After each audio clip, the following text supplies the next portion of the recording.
and you'll get the goal too. You'll achieve it also. But you've got to train your body to do this because our culture, all of our cultures in the world, every culture is different, but all cultures teach you to fit in. And if you're going to serve your community, your country, your family, and if you're going to serve what God has made you to be, whatever that distinction may be, however you language that, whatever you're here for, then you've got to learn to put yourself in a different state. So I'm saying to you, how many of you would like to have more joy, more happiness, more excitement, more ecstasy in your life? How many would like to have a lot more of all those things? Raise your hand, say aye. Anyone opposed to those feelings? Okay, good. Then we're not going to wait for them to happen. Emotions don't just happen to you, you do them. You do them by the way you use your body and by what you focus on. Those two together create your emotions. So if we change the way we move, we change the way we feel. So here's what we're going to do. I want you to imagine this goal you said earlier you really want. A goal, a dream, a desire, a fantasy, that if you could achieve it, it would so excite you. How many thought of one already? You know one that would really excite you. If you got one, raise your hand right now and say, aye. Great. I want you to imagine right now you just achieved that goal. You really achieved it. How will you feel?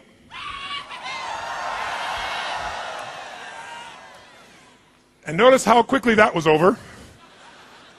See, if your brain goes, I got to work this hard so I can go, yay, for 2 seconds, your brain's not going to do what's necessary. You're going to just get caught up in your daily life. Most of you do not have enough associated to what you want, not enough draw. Most people are trying to push their way to get somewhere. But if you can imagine what you want and you can make it strong enough, it will pull you towards it. And pull is much more powerful than push. This man who feels lazy, he's not lazy. He has impotent goals. Goals that don't pull him enough, that don't excite him enough. He doesn't believe it enough. It's not real enough. So of course he's lazy. We're all lazy when we have nothing to look forward to or nothing strong enough to pull us. But we can change that in a heartbeat. But the way you got to change it is he has to change his body first, because if you ask somebody in this state, like this, they're like, and you go, what do you want? And they go, I don't know. What do you think you want? I don't know. Maybe more money. Maybe better relationship. Maybe a better job.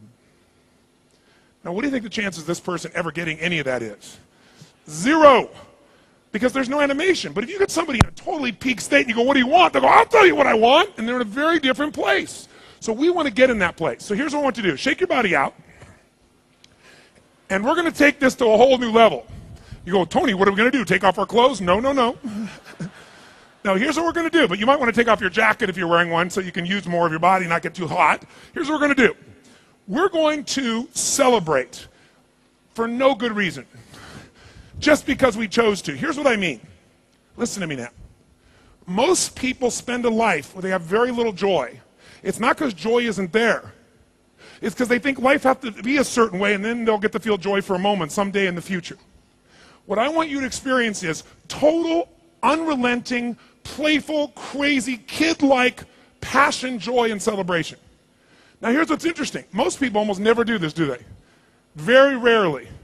Now, I'm telling you this because when most people celebrate is when they have a baby, right? Oh my God, it's a boy, it's a girl, and you see people, and they might even hug a stranger, and it's okay.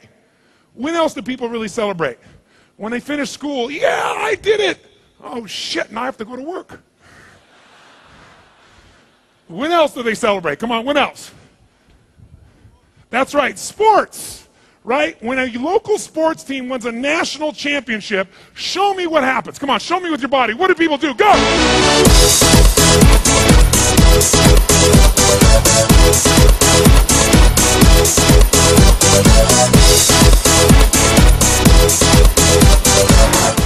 Don't people go crazy? Do they? Yes or no? Come on. They scream, they yell, they jump. Yeah, we did it, we did it. What do you mean? What do you mean we did it? You didn't do shit. You watched. That's what you did. But I'm glad you're finally happy because some stranger did something you had nothing to do with. Now, some people, and by the way, it's culturally acceptable to do this when a sports team, your local sports team or national team wins, doesn't it? People expect it. It's totally cool. But some of you are living in cities that if the only time you're going to be happy is when your local sports team wins, you're never going to be happy. So we don't want to wait. We want to celebrate. In fact, think about this. Please think about this. Here's a belief to try. You don't need an excuse to be happy. And if you think that's crazy, think about this. Most people don't need an excuse to be unhappy, do they? How's it going? Feel like crap. How come? Woke up. And people go, I understand. See, if you said to me, how you doing? I'm feeling so good. How come? I don't know. I just feel good. Take him to the funny farm. But if people are depressed, everybody thinks that's normal, or bored, or tired, or burnt out, or stressed.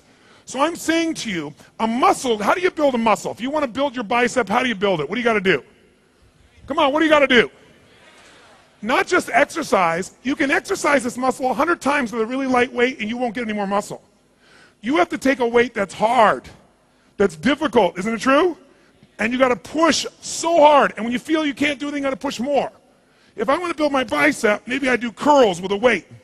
As I do these curls, let's say I pick a huge weight that's really hard to lift. And I'm going to do 10 curls. Which one of those 10 curls do I want to do the least? Which one? Number 10. Which one gives you 90% of the growth? Who knows? Number 11. Because see, when you think you can't do it and you make yourself push through it, that's when you get all the growth. How many know what I'm talking about here? Say I. So we want to train our emotional muscles. Because what's more powerful than love, or faith, or courage, or determination, or passion? Think about it. And if your courage, if you don't use your courage, does it get stronger or weaker? Which one? It gets weaker. What you don't use, you lose.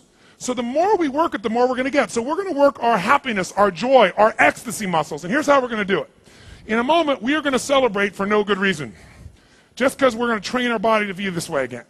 And so the way we're going to do this is I'm going to remind you, since many of you have not celebrated in a long time, that if you were a little kid and you were celebrating, you would use your whole body. So here's the first key to celebration.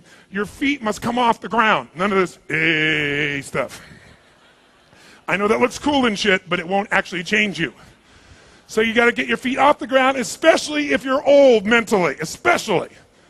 Second thing is you must extend your body while you're doing this, because as you extend your body, you open your diaphragm and it changes your biochemistry. Third, how many of you use sounds when you're really excited about something, or at least when you're a kid? How many make sounds? Say I. Right now, just make some crazy sounds of excitement. Come on, make some sounds. Come on. Try another one. Try another one. Try another one. Try another sound. Whoa. Yes. Very nice. Now, sounds change the way we feel, but as cultures, we've learned to be quiet. When you're a kid, how many of you made weird noises all the time? How many did this kind of stuff? Come on, say I. So what happens is part of the culture makes us not use that and we feel less alive. So I want you to use sounds. In fact, how many of you in this room like to sing when no one's around? How many of you like to sing even though you sound like hell? You're in your car, you're singing, you're rocking. You drive up the stoplight, you're still singing in your car. You look over, there's a person in the car next to you staring at you. What do? You quickly pick up your cell phone and act like you've been talking to someone. Why do we like to sing even though we don't sound good? Because in order to make sounds, you have to move parts of your body. Emotion is created by motion. If you don't use it, you lose it. So we're going to leap, we're going to extend, and we're going to use our voices. And we're going to celebrate like the greatest sports team won, like you had the ultimate achievement of your goal, like the happiest moment of your life. Now we're going to do this celebration for just 15 seconds. Just 15 seconds. Because if we do more than that, you're going to get too happy too quickly and it'll wreck your whole life. So we'll just do 15 seconds. How many want to try this? Say I. All right, in order to do this,